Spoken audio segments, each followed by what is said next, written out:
At Sierra, discover great deals on top brand workout gear, like high-quality walking shoes, which might lead to another discovery. 40,000 steps, baby. Who's on top now, Karen? You've taken the office step challenge a step too far. Don't worry, though. Sierra also has yoga gear.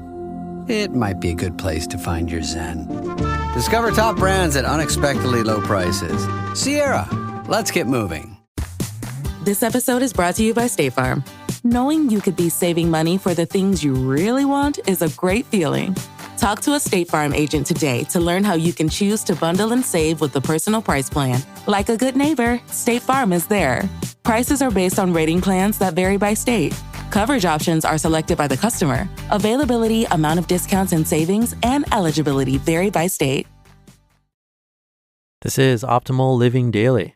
Why a fixed mortgage is the best choice. And to do more, do less. Both by Paula Pant of affordanything.com. And I'm Justin Malik. Welcome back. This is the Sunday bonus episode where I share an extra episode from the Optimal Living Daily Network. Today's comes from Optimal Finance Daily. Please do subscribe to or follow Optimal Finance Daily wherever you're listening to this to keep all of this going. It really helps a lot. But for now, let's get right to the bonus episode and Diana's commentary as we optimize your life. Why a fixed rate mortgage is the best choice by Paula Pant of affordanything.com. When you buy a home, you'll learn that there are two kinds of mortgages: fixed rate and adjustable rate. What's the difference? A fixed rate mortgage gives you an interest rate that never changes. An adjustable rate mortgage gives you a volatile interest rate. In times of slow economic growth and low inflation, the interest rate will be low. In times of high economic growth and inflation, the interest rate will rise. Why do some people like adjustable rate mortgages? Advocates of adjustable rate mortgages argue that these give you a shot at getting lower rates than you can ever get with a fixed rate. In late 2010, when the average fixed rate mortgage was 4.5%, I overheard a guy sitting at the table next to me at a sushi restaurant bragging to his dinner companions about his brand new adjustable rate 3.25% mortgage. It's true that he's getting a lower rate than those with fixed rate mortgages. For now. You can't predict the future. But what's going to happen in 3 years, 5 years, even 10 years when interest rates rise and this guy's 3.25% rises to a whopping 6 or 7%? Advocates for adjustable rate mortgages argue 2 points. Number one, you never know which type of mortgage will end up being cheaper in the end. Why not keep open the possibility of a cheaper mortgage? Of course, that swings both ways. An adjustable rate mortgage might be cheaper or more expensive down the road. There's no way to know. Why take on the added risk and uncertainty? And number two, paying 7% in 10 years when you owe less on your mortgage is better than paying 4.5% now when you carry the heaviest loan on your mortgage. In other words, it's better to owe a low interest rate on a big debt and a high interest rate on a small debt. Right. Sounds good in theory, except for one pesky little point. Don't assume that 5 years, 10 years, or 15 years down the road, when mortgage rates rise, you'll be able to handle the extra payments. Let's say you're paying $700 a month on your mortgage right now. 4 years later, you and your spouse accidentally get pregnant with twins. Congratulations. Looks like one of you will become a stay-at-home parent. The following year, your brother gets sick. You take 2 months unpaid leave to care for him. Then your furnace breaks down. Your engine explodes. A storm blows a heavy tree onto your roof. Gas prices have climbed to $6.50 a gallon. You need eyeglasses. And guess what? Your mortgage has skyrocketed to $1,200 per month. Can you afford it? More importantly, can you say with absolute certainty that you are so sure you'll be able to afford any mortgage bill, no matter how high it climbs, at any time over the next 30 years? If it gets too high, I'll refinance, you retort. In other words, you'll put your family's fate in the hands of a mortgage underwriter. Nice plan, dude. What makes you so sure that you can refinance? What if you accidentally miss a bill and your credit gets dinged? What if banks institute even tougher lending policies? What then? Are you willing to take this incredible gamble, knowing that if you lose this gamble, you'll lose your home? To do more, do less, by Paula Pant of affordanything.com. Welcome to the new year. It's been quiet around Afford Anything through the holiday season, but don't worry, I've got big plans for this site. Which leads me to a topic I've been wanting to chat about for a while. There are more worthy goals and worthwhile pursuits than we could ever accomplish in one lifetime. There are careers to advance, wealth to build, bodies to carve, causes to support, friendships to maintain, and businesses to launch. Your head will explode if you attempt at all. How can you choose? I've long been a fan of the top 4 method. Step 1, list 4 and only 4 aspects of your life that you value. Health, finances, family, and career, for example, might be your top 4. Spiritual growth, education, and developing a talent such as music or art are also good contenders. No matter what aspects of life you choose, limit it to 4. Step 2, brainstorm your ideal self in each aspect.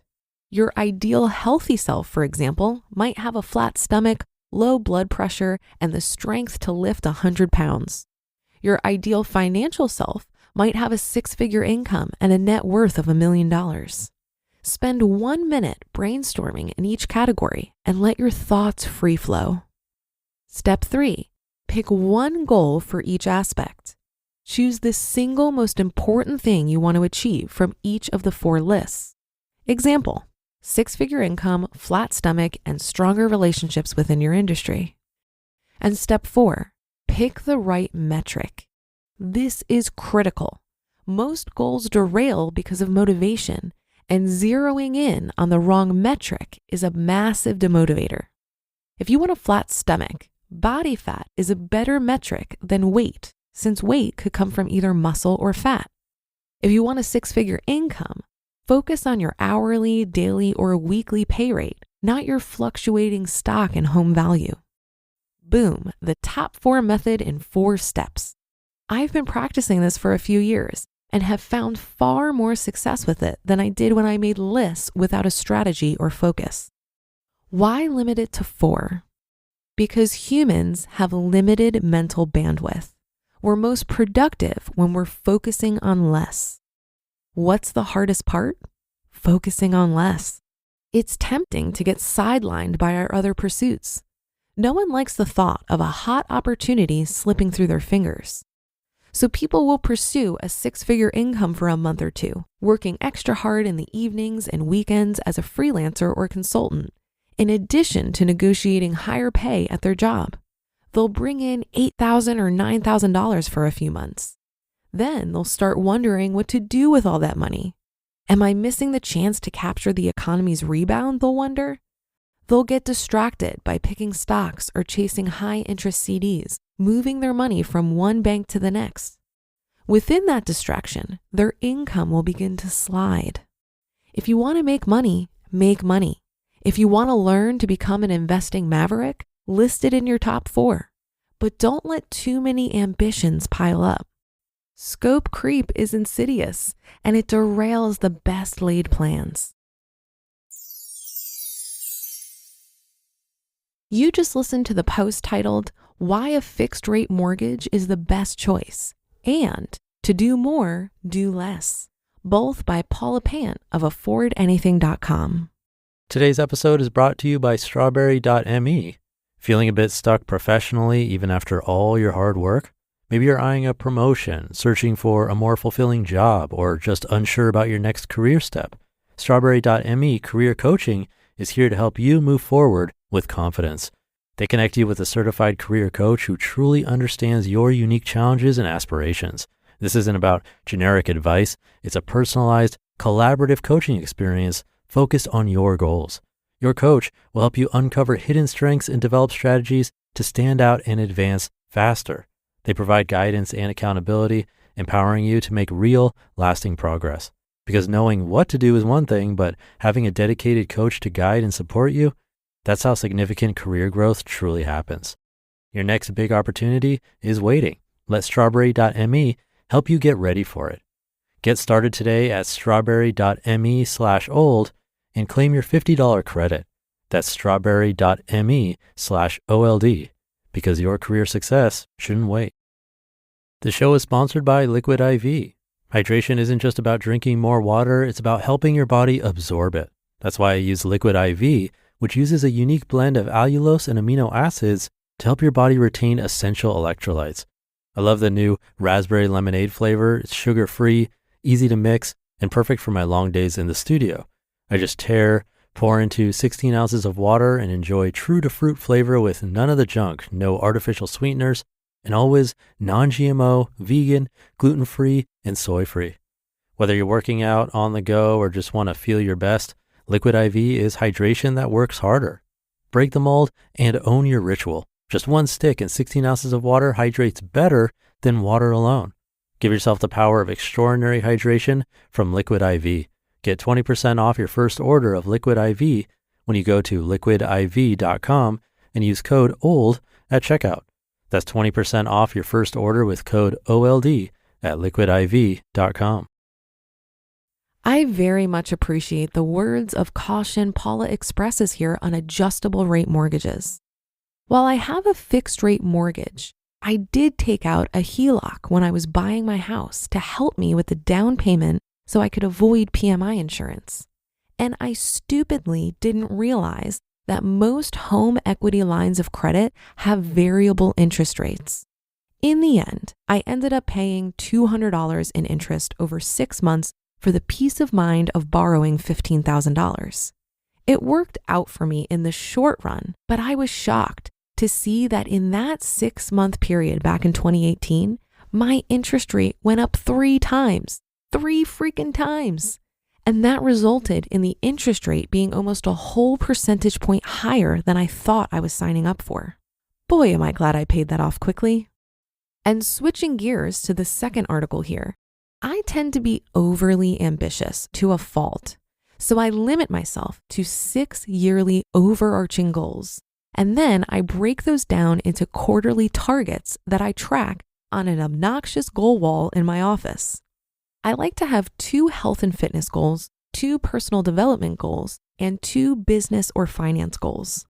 Remember, goals are great for charting your course, but I found the need to be flexible as opportunities present themselves along the way or circumstances change. For example, one of my goals last year was to take a Seth Godin workshop. They are typically very pricey, and as a fairly frugal person, I had a bit of sticker shock.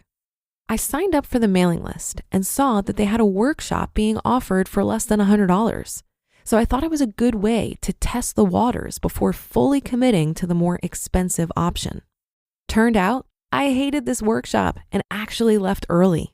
This experience made me not want to pursue the more expensive options. But I'm still giving myself credit for this goal because I explored it in some capacity. So by all means, set goals, chart your course, and give yourself some direction, but don't be overly rigid about it. That should do it for another edition of Optimal Finance Daily. I'll be back tomorrow as usual, so I'll see you there on the Wednesday show where your optimal life awaits.